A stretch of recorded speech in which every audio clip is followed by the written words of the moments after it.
Hey folks, welcome back to Honey Money SG. Today let's talk about an update on my Syfe portfolio for the month of May. Now you know April has been a really brutal month for all of us. April has been one of the worst months considered that stocks have fallen so much away from their all-time highs. And you think that May will be better, right? But coming to May, we just experienced one of the worst days for a single day for ever since the 2020 pandemic. The Fed has also confirmed to raise the interest rate by 50 basis points or 0.5% on the interest rates. So there was even a relief rally for one day where everyone thought that the market was tripped to not have a 75 basis points hike. But what came after that day was really brutal, right? We see market falling back all the way back to the last week lows, and it was almost like Jerome Powell's statement didn't create any impact at all. I think everyone is still in extreme fear of the market because of fears of inflation, recession, the Russian and Ukraine war, as well as the supply chain disruption due to the China lockdown. So with all these bearish news surrounding the market,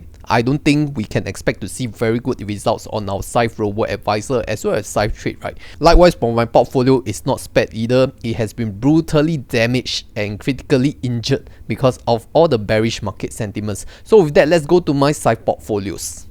Alright folks, so here is my Syfe dashboard, and let's start with my first portfolio, which is the Diamond Hands portfolio. So the month has been brutal. From $3,300 that was invested ever since the start of the year or even last year, it has now fallen to 2.9k. So I lost around $361. Time weighted return around 8%.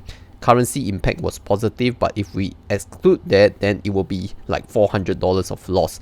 Now if you're interested in what I invested in the Diamond Hands portfolio, basically an equal weight portion towards the S&P 500 ETF, CSPX.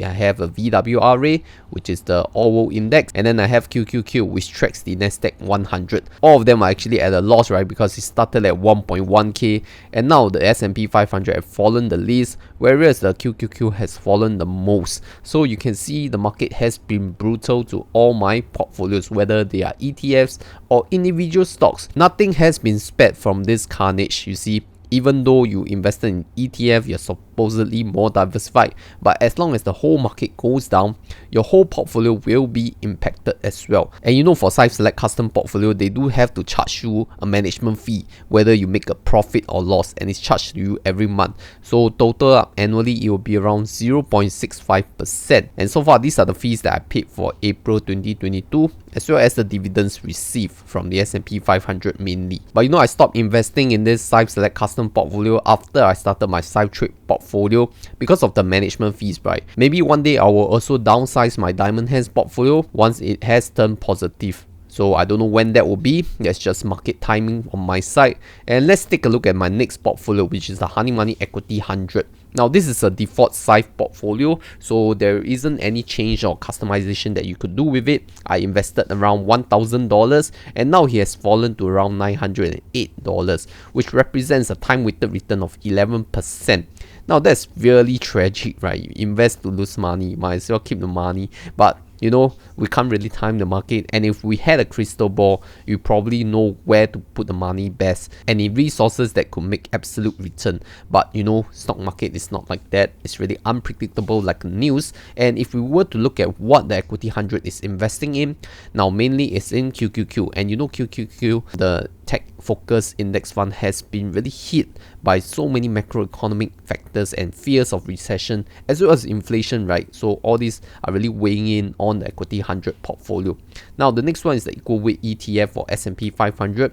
And also the S&P 500 uses ETF by CSPX. So for Equity 100, it has a fairly large percentage in this kind of QQQ and S&P 500. And even the MSCI China, right, is almost a 10% portfolio percentage. And you know, China has not been doing well for so many months and is still not doing well. So Equity 100 is not really doing well for this past year actually. Now let's move on to my last portfolio, which is the Honey Money REIT Plus portfolio. This is also a Syfe default portfolio, which is 100% REIT and dividend reinvested setting. So I invested this portfolio since last year, but I downsized it to $1,000. So right now it's hovering at around $13 of loss after I downsized it, right? So because it's including the dividends, so it kind of like cushions some of the impact. In fact, the REIT Plus portfolio, especially in the SGX markets, markets, has been quite resilient against the market worries and downturns and fears of the United States markets. In fact, if you look at the YTD returns of the SGX market, in terms of the banks and the REITs, they have been returning far more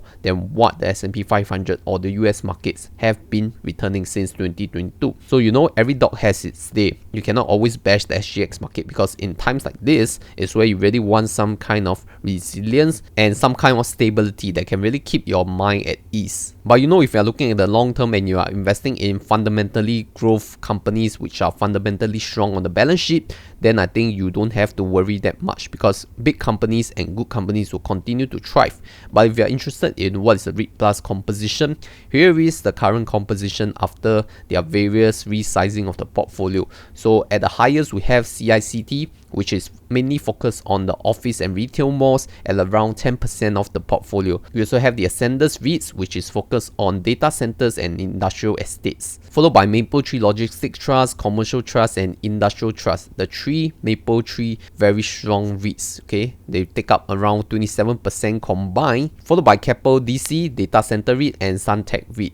Okay, so all these are actually fairly diversified. In fact, if we look down the list, there is even more REITs that you may not have even heard of. So these are mainly focused on Singapore REITs, and if you like the REIT exposure given by Syfe Plus, then you can consider going for the Syfe Plus. So an overall summary of my Syfe Wealth portfolio: my Diamond Hands losing badly, my Equity 100 losing badly as well, my REIT Plus only losing slightly.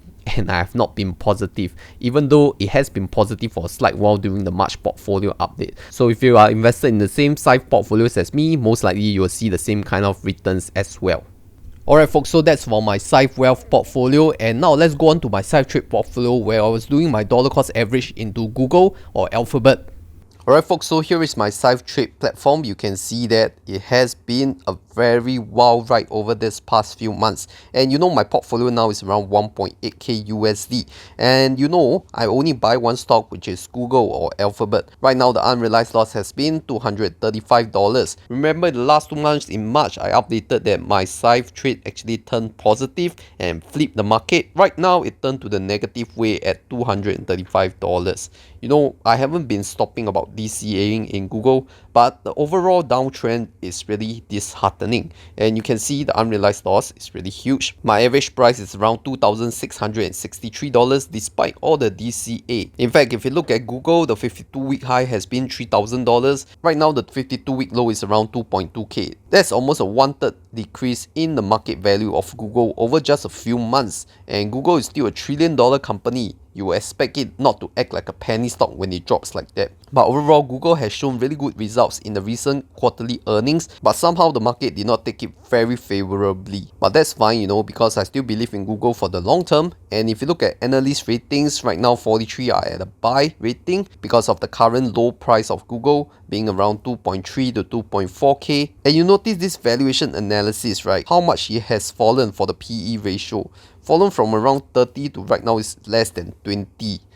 What a huge drop, man. It's becoming cheap, to own a Google stock. And if you want to look at news for Google over Syfe Trade, here is what it is. So Syfe Trade is quite useful, right? The app can update you with some of the news that you may have missed when you are doing such stock research. So I still have some cash balance and also slight change in my Syfe Trade portfolio strategy, because at the end of April, there will be no more 5 free trades per month. It will be reduced to 2 free trades, so maybe I'll increase my investment size to around $200 per DCA every 2 weeks instead of every week. So that will be a slight change in the strategy, which you all also have to take note, because there will be no more 5 free trades since May. So if you want to make a trade after your second free trade, it will be around $1.49. So with that, I hope this has helped you gain a picture of how the Syfe Wealth and Syfe Trade portfolios look like, and how the platform is easy to use or not. And if you have found it useful, do help me comment a thank you at the bottom of the comments. I'll greatly appreciate it, and let's get back to the video.